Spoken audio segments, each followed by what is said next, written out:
Winters on the Great Plains were merciless. A single night in the open could take your life. And yet Native American families lived through them inside tipis made of fabric no thicker than a blanket. Think about that. No insulation, no sleeping bags, no modern gear. Just a thin wall against storms that could bury entire herds. And not only on the plains. In the Northeast, the Iroquois built longhouses, vast wooden halls filled with firelight and families. Different tribes, different shelters. But the challenge was the same: survive winters that showed no mercy. And the answer was knowledge. Simple tricks passed down through generations. Tricks that turned fragile walls, whether canvas or wood, into warm homes. These heating hacks were tested by centuries of life and death. And here's the surprise: many of them are smarter than the survival gear we rely on today. Once you hear how they did it, you'll never see a tipi or a longhouse the same way again.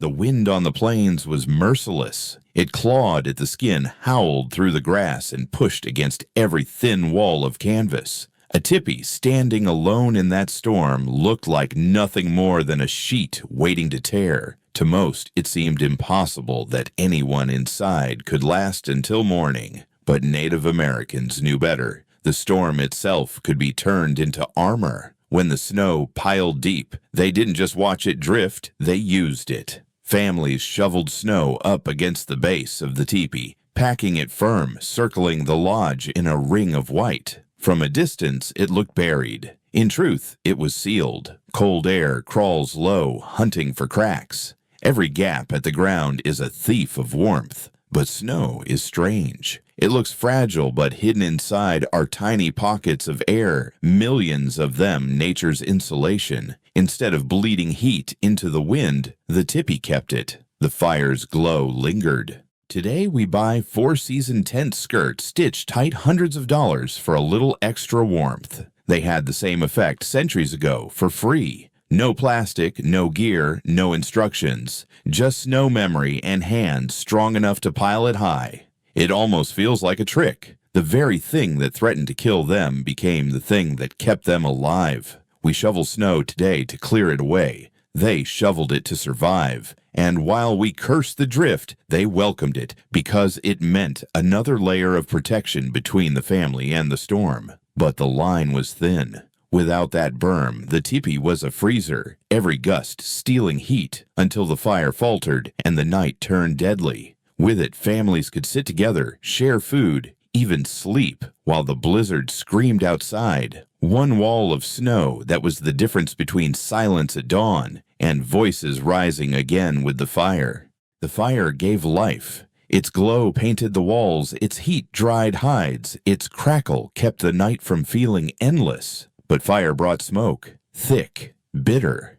It curled upward, clawed at the eyes, burned the throat. In a closed lodge, it could kill faster than the cold outside. The answer was stitched into the tipi itself. At the crown, two narrow flaps of hide standing like ears against the sky. With long poles, families could turn them. A breath of wind from the north, the flaps leaned one way. The storm turned, so did the flaps. The smoke found the draft rose and vanished. The heat stayed behind. Simple, silent, effective. We buy tents today with vents and toggles, pay hundreds for gear that still leaves us shivering. They managed climate control with nothing more than hide and a stick. Elegant, almost amusing. And it wasn't theory. You could hear the difference. Without the flaps, children coughed in their sleep. Elders gasped for air. The fire that promised warmth threatened to smother them. With the flaps set right, the tipi breathed. The flames steadied. The air cleared. Families could sit, eat, even laugh while the storm pounded the canvas. It's a reminder carved in smoke survival wasn't about comfort. It was about breath. Two scraps of hide at the roofline held the power to turn a fragile tent into a living home. Miss them, and the night could end in silence. Use them well, and dawn returned with voices and firelight.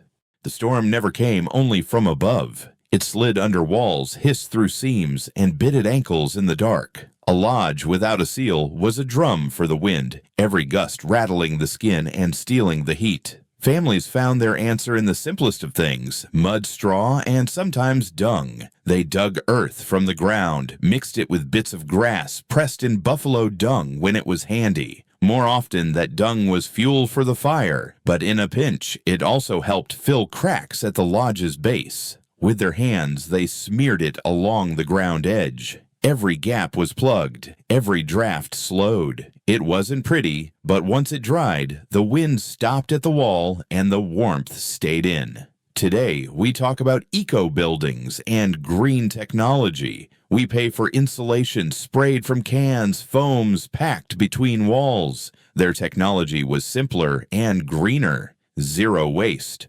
All natural. Effective enough to keep children breathing through the longest nights. And yes, there's humor in it. Imagine telling a modern camper the secret wasn't Gore-Tex or carbon fiber, but buffalo dung. You'd see them laugh until the storm pressed hard against the canvas. But the truth was never light. Without a seal, the lodge froze from the ground up. Every ember struggled. Families curled tighter, but the cold still won. With it, warmth gathered, voices lingered, and life carried through. Mud and dung, unlikely tools, but strong enough to draw the line between a night of suffering and a dawn where the fire still burned and the people still had voices to greet the sun.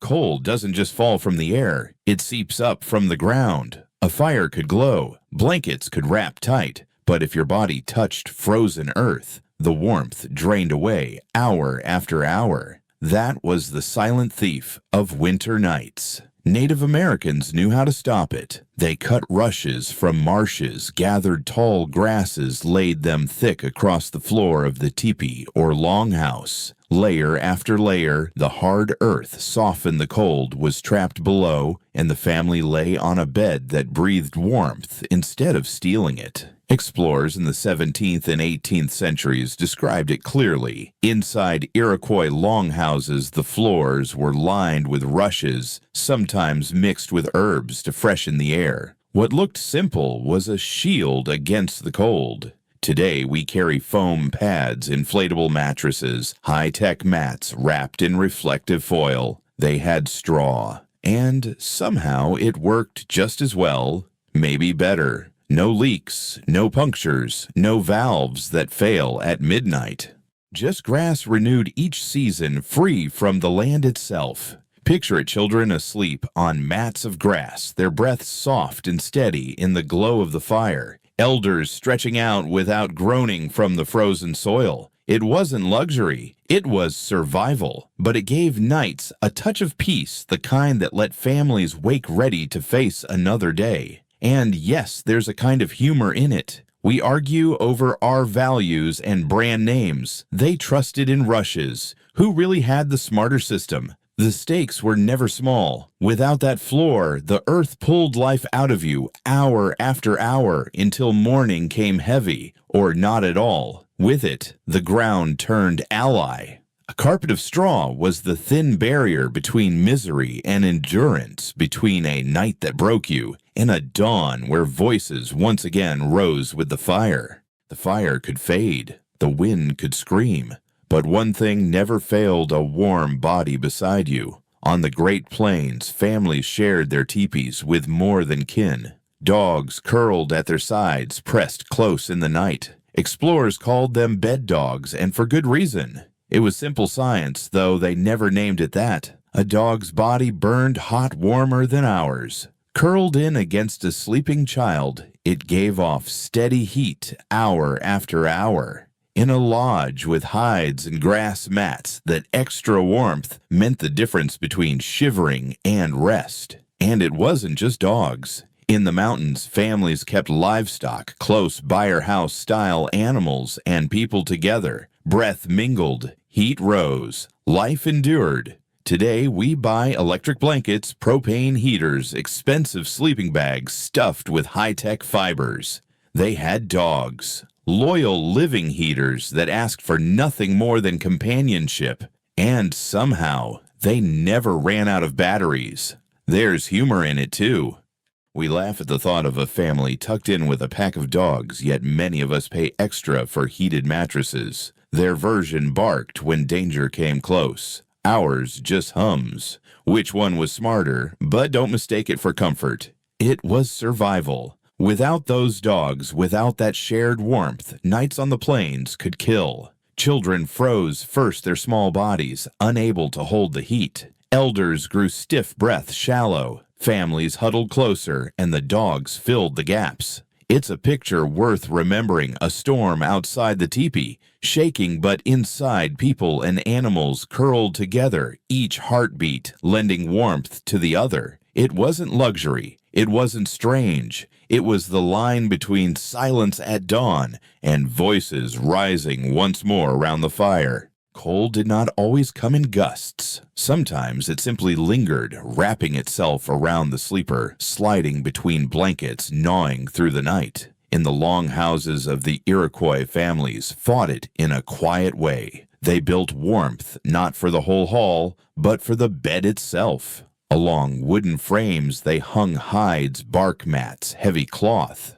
At night they pulled them shut. Inside a smaller world appeared a pocket of heat, a shelter within a shelter. The central fire still burned, but behind those curtains the air grew warmer, softer, kinder. It was a microclimate, though no one called it that. Europeans had their canopy beds, nobles draped in velvet and lace. The Iroquois had theirs too, only theirs were built from necessity, not fashion. Bark and hide in place of silk, survival in place of luxury. Yet the principle was the same trap. The body's warmth shut out the chill. Today we fuss with thermostats zoning rooms with digital controls. They zone their beds.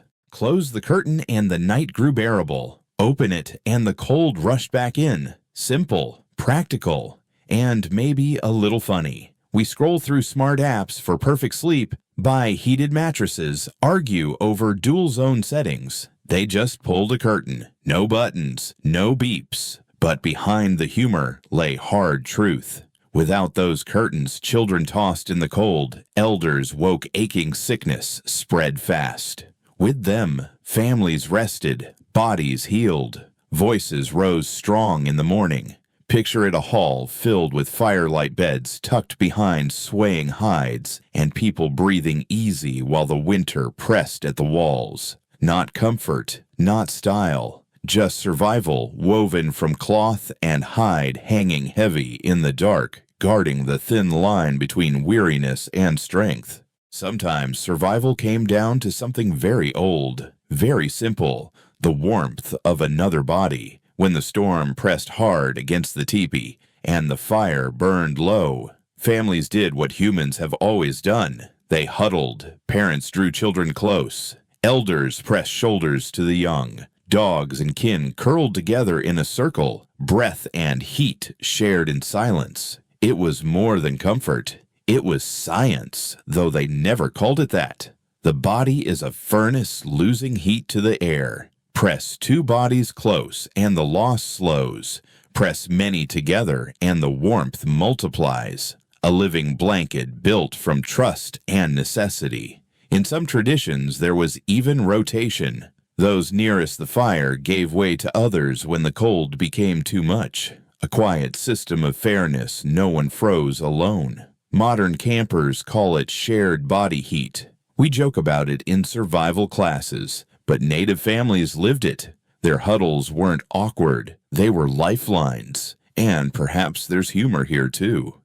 We spend money on heated jackets, dual-zone sleeping bags, gadgets that glow in the dark. They had warmth that barked, laughed, and told stories while the storm howled. But behind the humor lay the hard edge of truth. Without the huddle, the night could be fatal. Children were the first to fade their small bodies, losing heat too fast. Elders stiffened in the cold. With it, warmth lasted longer. Spirits held. Families woke together. Picture it a teepee, rattling in the storm fire, dim snow pressing at the canvas. Inside, people and animals pressed close hearts, beating in rhythm, each body giving just enough to keep the others alive. Not comfort, not ease, just survival, woven from closeness, carried through the night until dawn brought firelight and voices again. So here's the truth that lingers after the fire dies down. These 7 tricks weren't clever inventions. They were memory. Families passing down what worked, tested against storms that could kill in a single night. Snow-piled high flaps turned to the wind dung, pressed into cracks. Straw spread on the floor dogs, curled close curtains, drawn bodies huddled together. None of it was luxury. All of it was survival. And maybe that's the lesson for us now. We reach for gadgets, apps, expensive gear. But survival was never about what you carry. It was about what you remember and who you share it with. Warmth came not just from fire, but from closeness, from community, from refusing to give in. So I'll ask you, of these 7 old tricks, which one surprised you most? Drop it in the comments. And if you want more wisdom tested by centuries, hit subscribe. Because the next storm, whether 600 years ago or tomorrow, is always closer than you think.